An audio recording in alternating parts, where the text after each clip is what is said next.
अभी की सबसे बड़ी खबर दिल्ली ब्लास्ट से जुड़ा एक बड़ा अपडेट दर्शकों तक पहुंचा दें। ब्लास्ट में शामिल लश्कर और जैश सूत्रों के हवाले से ये बहुत बड़ी खबर निकलकर सामने आ रही है। लश्कर और जैश का ये ज्वाइंट ऑपरेशन बताया जाता है और खबर तो ये भी है कि कुछ लोकल जो आतंकवादी हैं उनकी मदद ली गई है, यानी कुछ उन्हें स्थानीय सपोर्ट भी मिला है। लश्कर और जैश का ये ज्वाइंट ऑपरेशन बताया जा रहा है, यानी जो कहा जा रहा था कि आतंकवादी घटना है, लगभग अब तस्वीर बिल्कुल साफ होती हुई नजर आ रही है। सोच समझकर सुनियोजित तरीके से इस साजिश को अंजाम दिया गया। तो दिल्ली में हुआ बीती शाम जोरदार धमाका, कई लोगों की इसमें जान चली गई। अब इस पूरे मामले में नई नई जानकारियां सामने आ रही हैं और लश्कर जैश ये दोनों का ज्वाइंट ऑपरेशन बताया जाता है। और इसी बीच एक और बड़ा अपडेट, बड़ी खबर दिल्ली ब्लास्ट से जुड़ा एक और अपडेट है। कार में बैठे शख्स की पहचान हो गई है।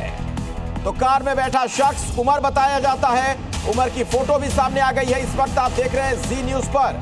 यही है उमर जो कार के अंदर बैठा हुआ था और इसी कार में जोरदार धमाका हो जाता है, कई लोगों की जिसमें जान चली गई। तो ये उमर, उसकी तस्वीर भी सामने आ गई है, जी न्यूज पर आप देख सकते हैं। यही वो शख्स है जो कार के अंदर बैठा हुआ था जिस कार में धमाका हुआ। तो दिल्ली ब्लास्ट पर एक बड़ा अपडेट आपको दे दें, उमर की तस्वीर भी सामने आ गई है और ये उस कार का वीडियो आप देख रहे हैं जिसमें आप देखेंगे ड्राइविंग सीट पर बैठा हुआ उमर, चेहरे पर उसने काले रंग का मास्क लगाया हुआ था। धमाके से बिल्कुल पहले का ये वीडियो है और इसी के कुछ मिनट के बाद धमाका हो गया था जिसमें कई लोगों की जान चली गई। एक जानकारी यह भी निकलकर सामने आई कि रिमोट का इस्तेमाल किया गया धमाके के लिए और कार में बैठा हुआ शख्स पहचान लिया गया है। और दिल्ली धमाके से जुड़ी एक और बड़ी खबर आपको बता दें, एक और अहम जानकारी निकलकर सामने आ रही है। उमर का एक नया सीसीटीवी फुटेज सामने आया है। धमाके से कुछ मिनट पहले का ये सीसीटीवी वीडियो, पार्किंग से निकलता दिखा डॉक्टर उमर, कार में बैठा हुआ है। डॉक्टर उमर पार्किंग से निकलता है और उसके 4 मिनट के बाद धमाका हो गया। लगभग 3 घंटे तक ये पार्किंग के अंदर बैठा हुआ था, इसी गाड़ी के अंदर। इसका मतलब यह कि कहीं से उसे कुछ निर्देश मिल रहे थे, किसी से वो कनेक्टेड था। अब देखिए धमाके की 4 तस्वीरें आपके सामने हैं। दोपहर 3:19 का वक्त, पार्किंग में गई ये i20 कार जिसमें धमाका हुआ।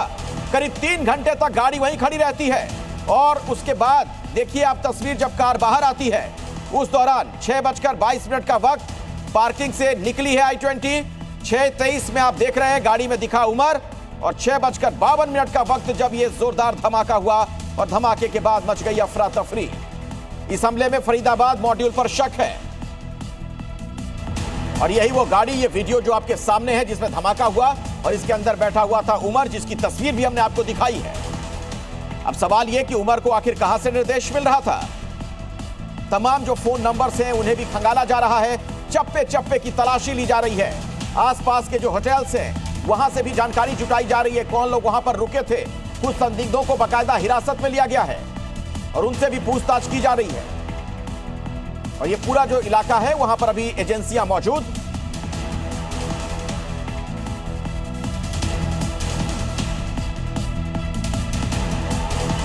और इसी खबर पर बड़ी जानकारी के साथ जी न्यूज आपके सामने लगातार अपने सहयोगियों के जरिए जानकारी पहुंचा रहा है। मेरे साथ ग्राउंड जीरो से हमारे सहयोगी प्रत्युष मौजूद हैं, उनके पास आपको लिए चलेंगे।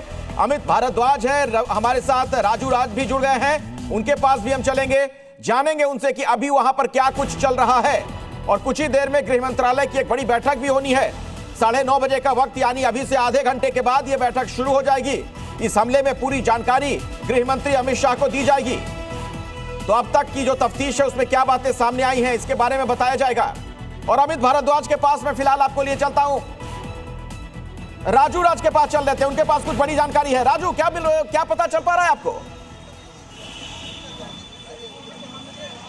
देखिए, लगातार बता दूं अखिलेश, यहाँ पर दिल्ली पुलिस के तमाम बड़े अधिकारी लाल किला परिसर पर पहुंच गए और तमाम जो जांच की जा रही है, जांच के हर पहलुओं पर बातचीत की जा रही है। लेकिन ये पार्किंग का स्लॉट है, यानी लाल किला का वो एरिया जहां पर 3 घंटे तक उमर की गाड़ी रही। और सबसे बड़ी बात है कि इस पार्किंग लॉट में 3 घंटे तक गाड़ी रही, उमर एक बार भी गाड़ी से बाहर नहीं निकला और इंतजार कर रहा था आदेश का।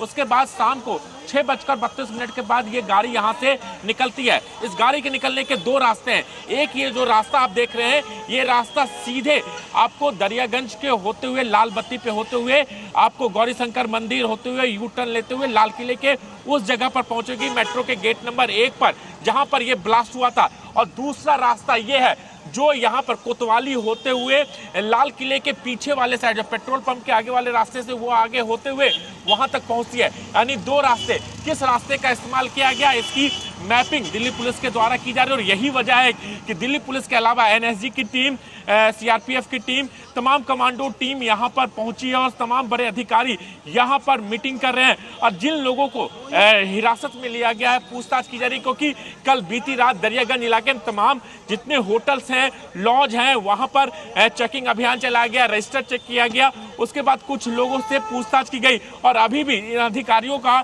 आने का सिलसिला लाल किले के पास लगातार जारी है। लेकिन जो बड़ी जानकारी मिल पाई है कि जो शख्स गाड़ी में बैठा था वो उमर था, उसकी तस्वीर भी सामने आई है और इसके तार कहीं ना कहीं फरीदाबाद से जुड़े हुए, क्योंकि फरीदाबाद में कल भारी मात्रा में अमोनियम नाइट्रेट मिला, जो विस्फोटक मिला, उस विस्फोटक की जांच की जा रही है। उसके जांच के लिए फॉरेंसिक टीम ने सैंपल उठाए हैं, उसकी रिपोर्ट आना बाकी है।